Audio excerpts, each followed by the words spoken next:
Assalamualaikum warahmatullahi wabarakatuh. Salam sejahtera bagi kita semua. Perkenalkan, nama saya Rifki, Muhammad Rifki Ismiraj. Kami bersama dengan Pak Dr. Diki Ramdhani dan Ibu Endah akan menyampaikan materi mengenai potensi domba dan kambing di Indonesia.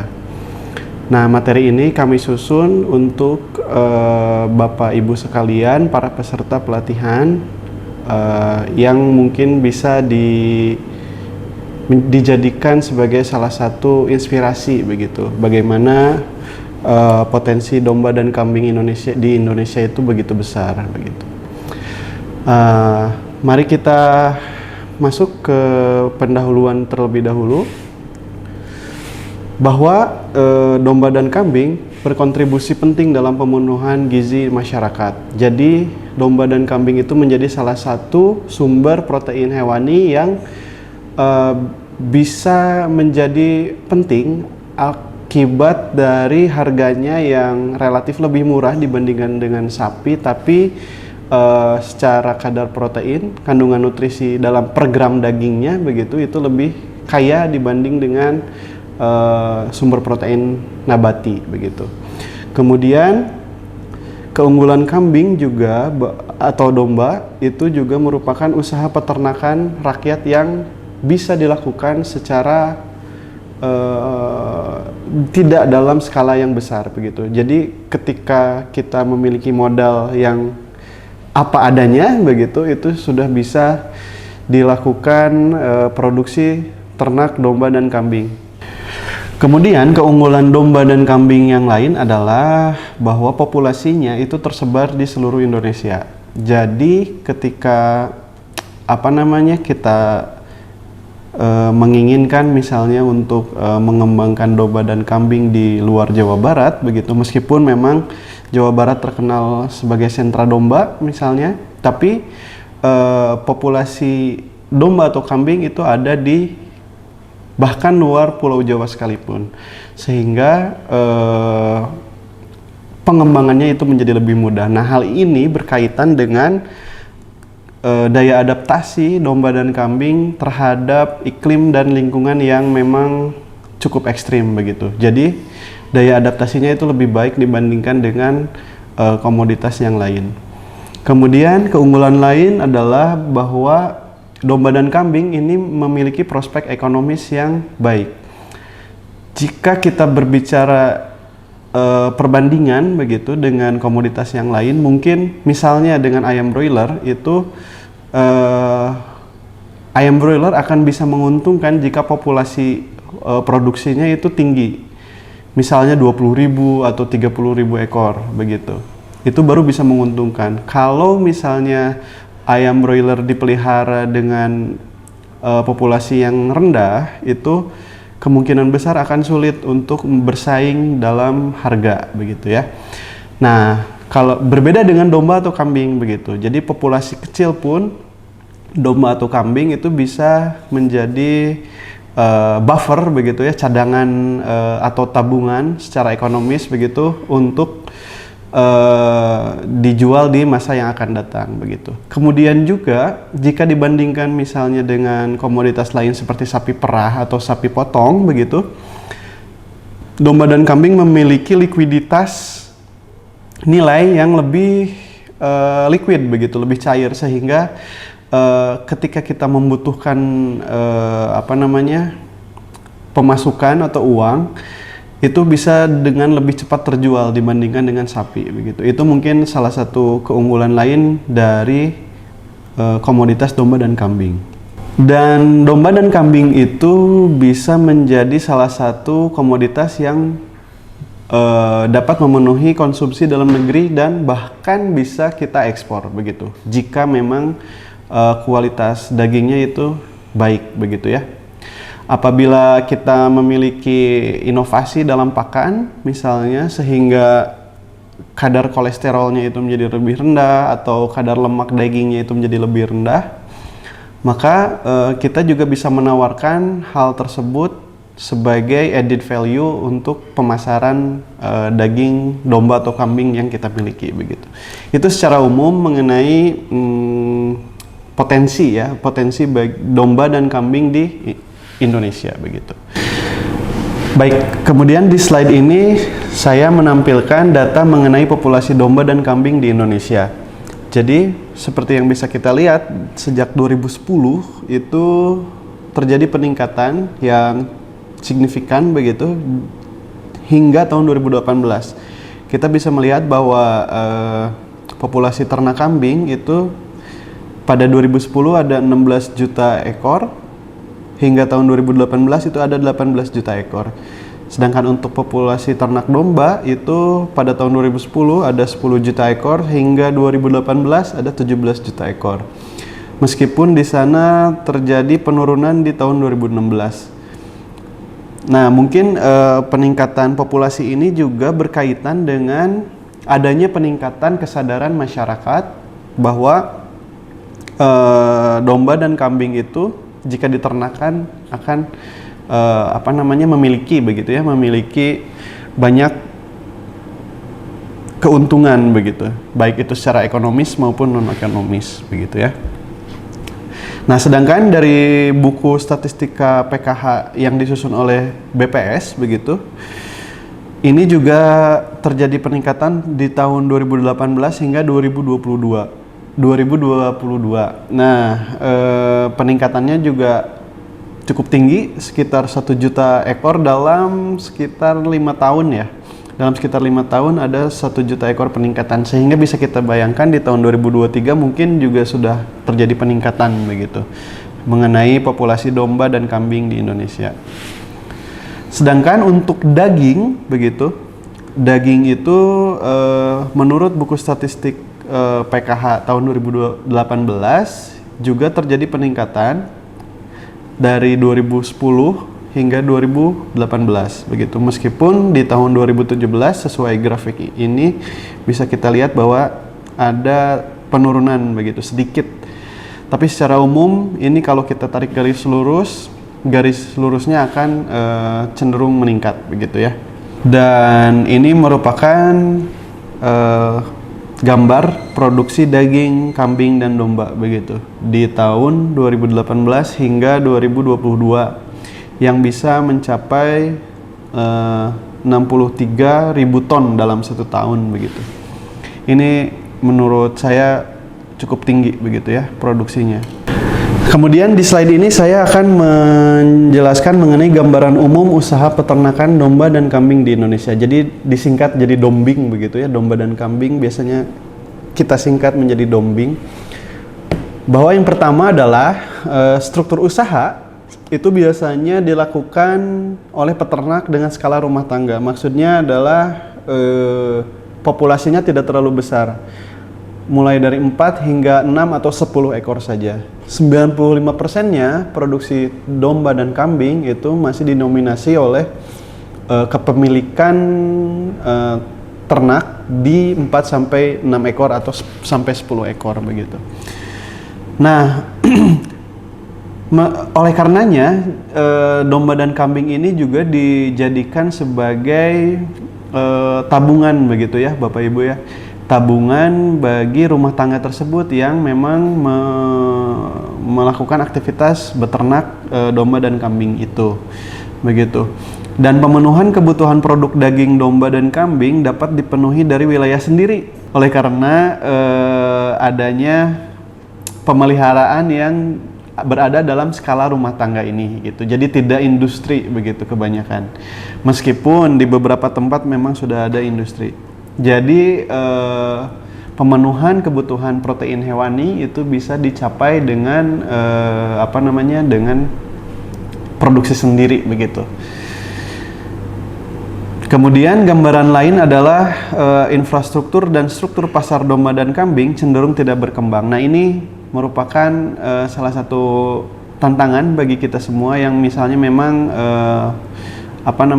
beraktif gitu ya, aktif bergerak di bidang produksi domba dan kambing. Jadi memang infrastruktur dan struktur pasarnya itu cenderung tidak berkembang.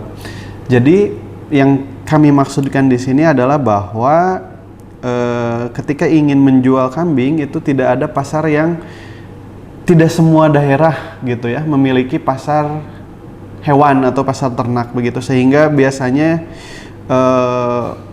penjualannya itu orang ke orang begitu. Nah, kemudian tantangan lainnya adalah bahwa ketika kita memiliki produk olahan daging itu perlu disertifikasi. Nah, ini juga perlu dipertimbangkan ketika nanti kita memiliki usaha ternak begitu. Tantangan lainnya adalah bahwa produk olahan ternak domba dan kambing itu belum memiliki sertifikat yang yang terstandar begitu, sehingga bisa menjadi kendala dalam pemasaran. Berbeda dengan misalnya ternak-ternak yang memang sudah berskala industri begitu, seperti ayam broiler, itu biasanya sudah ada sertifikat khusus untuk pemasarannya, untuk meningkatkan nilai jualnya. Tapi kalau di domba dan kambing itu masih belum memilikinya begitu. Nah, itu tantangan bagi kita. Kemudian ada tantangan yang lain, yaitu adanya mitos atau anggapan masyarakat tentang daging domba dan kambing yang berkolesterol tinggi. Nah, ini kita semua perlu menyadari bahwa mitos ini memang ada di masyarakat begitu. Padahal faktanya adalah daging kambing merupakan the healthiest red meat katanya di Eropa dan Amerika. Jadi kolesterol lebih rendah daripada sapi dan ayam, tapi memiliki protein yang tinggi begitu. Kemudian proteinnya itu lebih lengkap. Jadi asam-asam aminonya itu menjadi lebih lengkap, apalagi kalau dibandingkan dengan protein nabati begitu ya, atau protein yang bersumber dari tumbuhan atau tanaman begitu, dan lebih seimbang sehingga bisa meningkatkan sistem imun yang lebih baik begitu, karena proteinnya lebih lengkap bagi tubuh, bagi konsumen. Kemudian ada penelitian yang menerangkan bahwa asam lemaknya lebih rendah dengan kadar protein yang masih tinggi. Baik, di slide ini saya akan mengutarakan mengenai proyeksi global produksi, konsumsi, dan harga daging. Begini teman-teman, jadi kita sebagai negara berkembang itu memiliki potensi untuk menjadi kontributor terbesar atas pertumbuhan produksi daging global melalui penggunaan protein yang lebih intensif dalam ransum pakan, sehingga kita bisa menyediakan lebih banyak daging begitu ya, karena permintaan akan daging itu akan meningkat di dunia begitu, sekitar 16% antara tahun 2015 hingga 2025. Jadi ini teman-teman sekalian perlu mempertimbangkannya. Kemudian ada konsumsi daging global tahunan per kapita yang diperkirakan akan mencapai 35,3 kg pada tahun 2025. Nah, ini merupakan peningkatan ya, ada peningkatan sebesar 1,3 kg dari tahun 2015. Jadi peningkatannya cukup signifikan begitu ya. Dan juga harga daging itu juga akan meningkat begitu, menjadi secara rata-rata di dunia itu menjadi 3.857 US dollar atau dolar Amerika Serikat per ton daging. Ini merupakan ekses dari kebutuhan masyarakat dunia akan adanya protein, sumber protein hewani ya, termasuk juga yang berasal dari domba begitu. Nah, mari kita menilik lebih dalam mengenai rumpun dan galur produksi kambing dan domba pedaging di Indonesia ya. Jadi seperti yang teman-teman bisa lihat di sini bahwa berbagai daerah itu memiliki potensi untuk pengembangan domba dan kambing begitu ya. Misalnya di Jawa Barat itu ada domba Garut, kemudian di Jawa Tengah itu ada domba Wonosobo, kemudian di Jawa Tengah juga itu ada Kaligesing begitu yang memang sudah populer. Nah, jika kambing itu biasanya yang sudah populer lagi adalah kambing kacang atau PE atau Senduro begitu. Jadi sangat banyak jenis domba atau kambing yang memang bisa bisa diternakan begitu sebagai sumber protein hewani bagi keluarga begitu ya.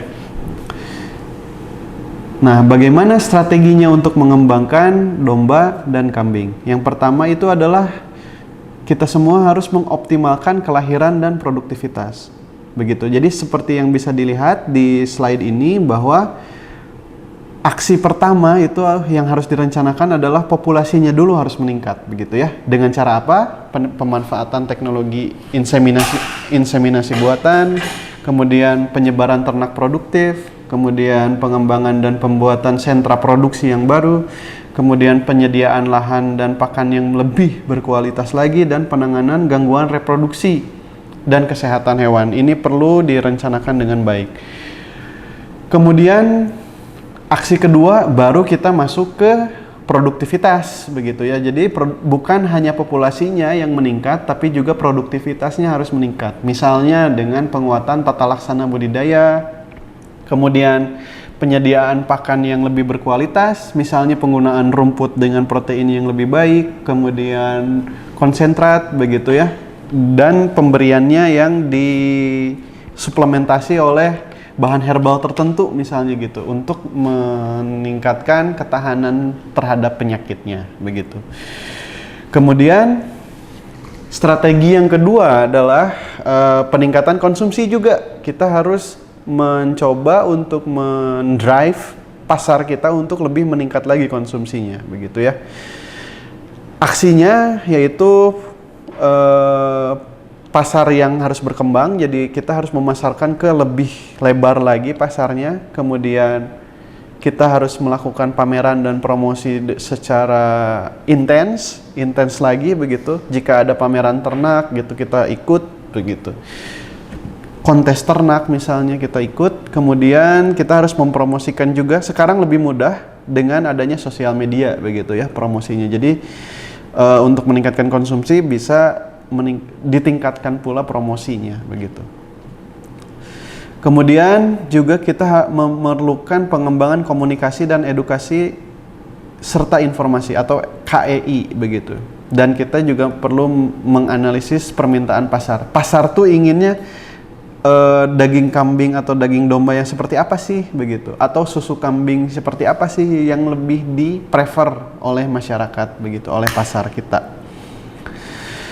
Kemudian strategi ketiga adalah pengembangan kelembagaan dan usaha. Begitu kita memproduksi atau beternak domba dan kambing, maka lebih efisien jika produksinya itu dilakukan secara kelembagaan begitu ya. Jadi manajemen kelembagaannya pun perlu diperbaiki begitu. Perlu modernisasi, kemudian perlu intensifikasi begitu ya. Dan jika perlu dengan adanya kelembagaan itu kita bisa memperoleh modal atau kapital yang lebih besar dibandingkan dengan kita beternak sendiri-sendiri begitu ya.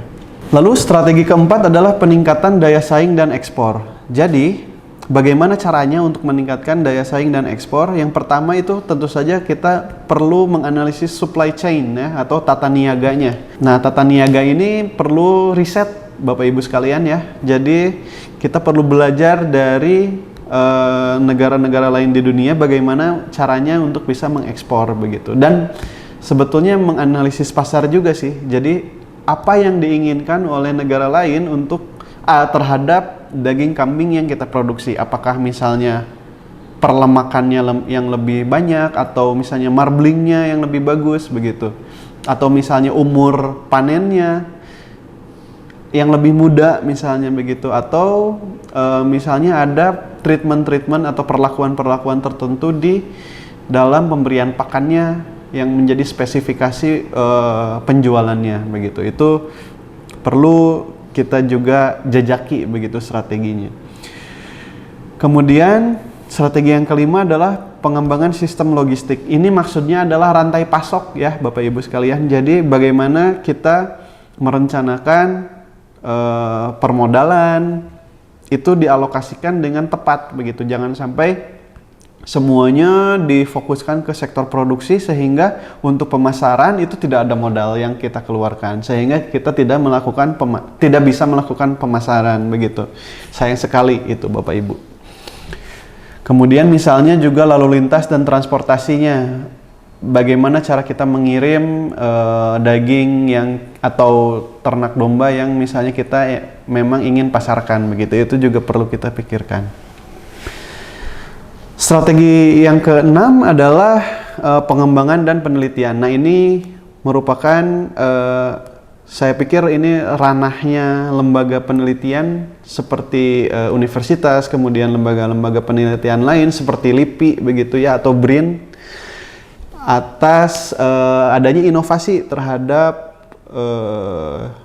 produksi domba dan kambing. Misalnya dimulai dengan pemurnian atau penciptaan galur baru yang memang khusus misalnya untuk memproduksi daging misalnya gitu. Seperti domba broilernya lah begitu. Nah, itu merupakan PR bagi lembaga ilmu pengetahuan dan juga akademisi begitu ya.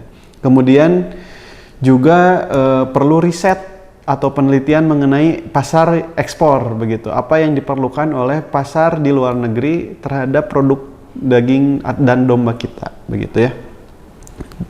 Kemudian strategi yang ketujuh adalah penguatan regulasi. Nah, ini teman-teman, jadi peran kita sebagai peternak itu juga tidak bisa lepas dari peran regulator begitu ya, atau pengampu kebijakan begitu. Hal ini berhubungan dengan adanya penyediaan lahan usaha, kemudian kemudahan perizinan, ya, kemudian kemudahan memperoleh modal, begitu, dan pajak misalnya gitu ya. Itu yang pada akhirnya akan bisa menghasilkan iklim usaha yang lebih kondusif, begitu. Nah, Bapak Ibu sekalian, di slide ini saya akan memperkenalkan beberapa model pengembangan kawasan usaha kambing dan domba di Indonesia. Jadi ada dua kategorisasi utama. Yang pertama itu adalah di Pulau Jawa dan Bali, dan di luar Pulau Jawa dan Bali. Jadi kita masuk dulu ke yang Pulau Jawa dan Bali dulu ya. Nah, karakter di Pulau Jawa dan Bali ini adalah adanya keterbatasan lahan untuk usaha ternak karena populasinya sudah cukup padat di Jawa dan Bali ini. Kemudian TPT-nya terbatas, begitu, tempat pengembangan ternaknya terbatas karena lahannya juga terbatas, dan juga bersaing dengan ternak ruminansia yang lain. Tapi ada potensi lain, yaitu bahwa di Pulau Jawa dan Bali ini penduduknya sudah padat begitu ya, sudah cukup besar sehingga itu bisa menjadi pasar yang lebih potensial begitu. Dan juga sudah tersedia sarana dan prasarana yang relatif lengkap begitu, baik dari di Pulau Jawa maupun di Pulau Bali. Maksudnya adalah akses transportasi itu lebih mudah begitu, dan jalan yang lebih baik. Nah, usaha ternak yang cocok dikembangkan jika berada di kategori tempat seperti ini adalah usaha ternak kambing dan domba yang diintegrasikan dengan tanaman pangan atau hortikultura yang bisa memaksimalkan sumber daya pakan begitu. Nanti kita akan bahas lebih lanjut mengenai integrasi ini. Kemudian yang kedua adalah model pengembangan usaha kambing dan domba di luar Pulau Jawa begitu ya. Karakternya di luar Pulau Jawa adalah adanya lahan kosong yang tersedia lebih luas dibandingkan dengan di Pulau Jawa, sehingga tempat produksi ternak tersedia dan relatif melimpah. Tapi pasarnya perlu diciptakan karena belum terlalu banyak penduduknya begitu jika dibandingkan dengan Pulau Jawa. Dan juga sarana dan prasarananya relatif terbatas. Nah, usaha ternak seperti apa yang cocok begitu? Yang cocok adalah usaha ternak kambing dan domba yang fokus begitu ya. Jadi yang intensif begitu. Tidak perlu adanya integrasi dengan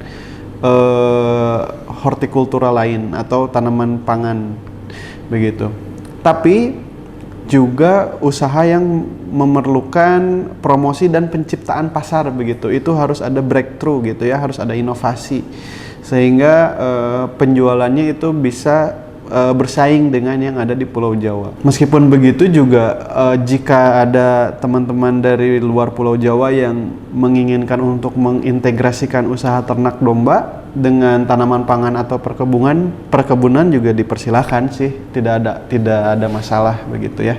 Nah, Bapak Ibu, di slide ini saya menyampaikan model integrasi ternak domba kambing dengan tanaman perkebunan. Jadi bisa dilihat di slide ini misalnya kita memiliki ternak domba ya, begitu. Nah, kita bisa mengintegrasikannya dengan misalnya pertanian singkong begitu. Sehingga singkongnya itu menjadi tepung nantinya atau menjadi tepung tapioka dan dombanya itu bisa menjadi daging. Juga ada diversifikasi produk dari limbahnya begitu ya, limbah padat maupun cair yang bisa dijadikan pupuk dan pupuknya itu pun bisa kita pasarkan begitu. Lebih jauh lagi dari limbah baik padat maupun cair itu juga bisa kita secara kreatif begitu buat untuk menjadi energi, misalnya biogas begitu ya.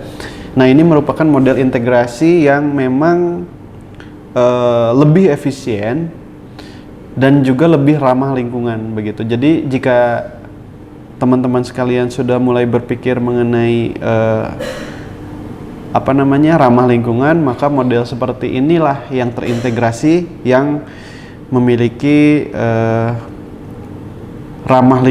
tingkat ramah lingkungan yang lebih tinggi gitu dibandingkan dengan yang intensif.